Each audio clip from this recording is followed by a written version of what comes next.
கட்சியினுடைய தலைமையினுடைய எந்த ஆலோசனையும் இல்லாமல் சும்மா போய் மரகதம் குமரவேல் அவர்கள் ராஜினாமா பண்ணிட்டு போயிருக்கிறாங்க. ஏன் போனாங்க சொன்னாங்க.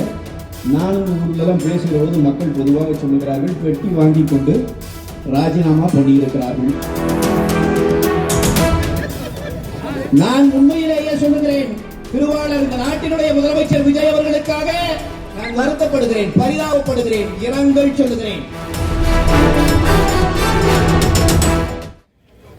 ஒட்டுமொத்த தமிழ்நாட்டில் வெற்றி வாய்ப்பு கொஞ்சம் தள்ளி போய்விட்டாலும் கூட இத்தனை அலை அடித்த நேரத்திலும் 47 தொகுதிகளை தட்டி தூக்கியது இரட்டை இலை.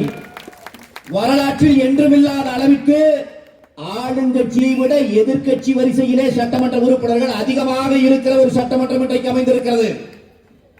அங்கே வலிமையாகத்தான் அண்ணா திராவிட முன்னேற்ற கழகம் உள்ளே நுழைந்தது, அதிலே ஒன்றும் பிழை இல்லை. ஆனால் இந்த தொண்டர்கள் இவ்வளவு சிரமப்பட்டு, எனக்கு முன்னால் அக்கா சொல்லி பேசினாங்க பாருங்க, 100 ஆண்டு ஆனாலும், நான் மறைந்த பிறகு 100 ஆண்டு ஆனாலும் இந்த கழகம் இருக்கும் என்று சொன்ன அந்த தாயினுடைய அந்த வரிகளுக்காக, அந்த சிந்தனைக்காக, அந்த தாயினுடைய நேரடி அரசியல் வாரிசாக இருக்கிற அண்ணன் எடப்பாடியார் அவர்களினுடைய அந்த உழைப்புக்காக நாங்கள் களத்திலே நின்று போராடி வென்று கொடுத்த சட்டமன்ற உறுப்பினர் பதவியை கட்சியினுடைய தலைமையினுடைய எந்த ஆலோசனையும் இல்லாமல் சும்மா போய் மரகதம் குமரவேல் அவர்கள் ராஜினாமா பண்ணிட்டு போயிருக்கிறாங்க. ஏன் போனாங்க? எனக்கு முன்னாடி இருக்கிறவங்க சொன்னாங்க. நானும் ஊர்லாம் பேசுகிற போது மக்கள் பொதுவாக சொல்லுகிறார்கள், பெட்டி வாங்கி கொண்டு ராஜினாமா பண்ணியிருக்கிறார்கள். மீண்டும் அவர்கள் தாவேகா மூலமாக வேட்பாளராக வருவார்கள் என்று சொல்லி அநேகமாக நான் நினைக்கிறேன். அன்பு சொந்தங்களே, மரகதம் குமரவேல் அவர்களை பற்றி இனிமேல் நாம் கவலைப்படுவதற்கு ஒன்றுமில்லை.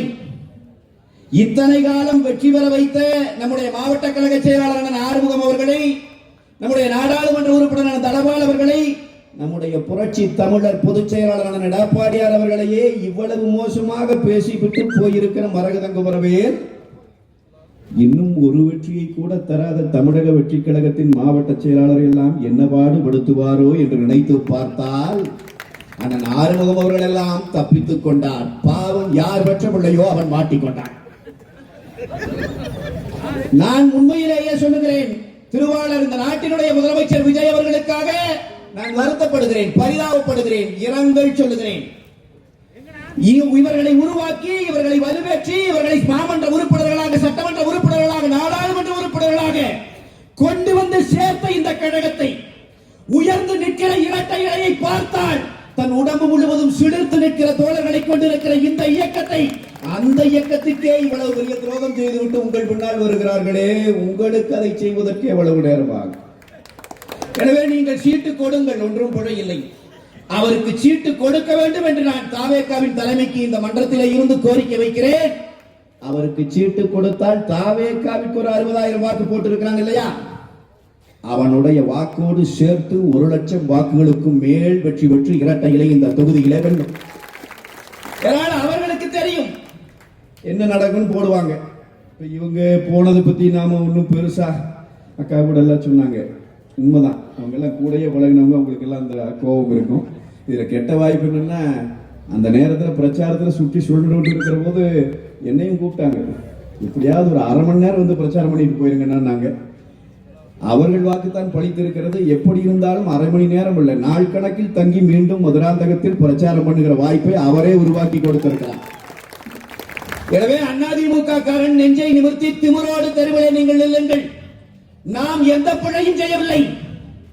நம்மை நோக்கி அவன் இன்றைக்கு கடைகளை வீசுகிறான் என்றால் என்ன பிழை அதிமுக செய்தது?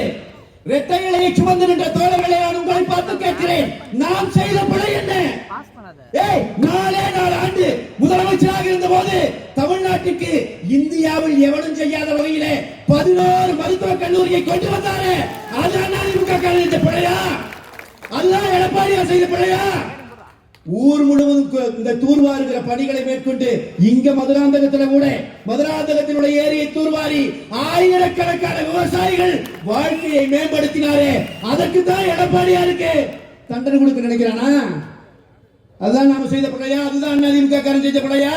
7.5 விழுக்காடு உள்இட ஒதுக்கீடு கொண்டு வந்து ஏழை குடிசை வீட்டுக்குள்ளே இருக்கிற குழந்தையை மருத்துவக் கல்லூரிக்குள்ளே அனுப்பி ஆயிரக்கணக்கான டாக்டரை என் வீட்டுல உன் வீட்டுல உருவாக்குறாரு. அதுக்கு தான் எடப்பாடியாருக்கு இன்னைக்கு தண்டனை கொடுக்க நினைக்கிறேன். எழுதி வச்சுக்கடா, செத்து மண்ணோடு மண்ணாக விழுந்தாலும் சரி இரட்டை இலைகள் இந்த மண்ணில் மீண்டும் எழும் எழும் எழும் எழும் பீனிக்ஸ் பறவையை போல எழுவோம்.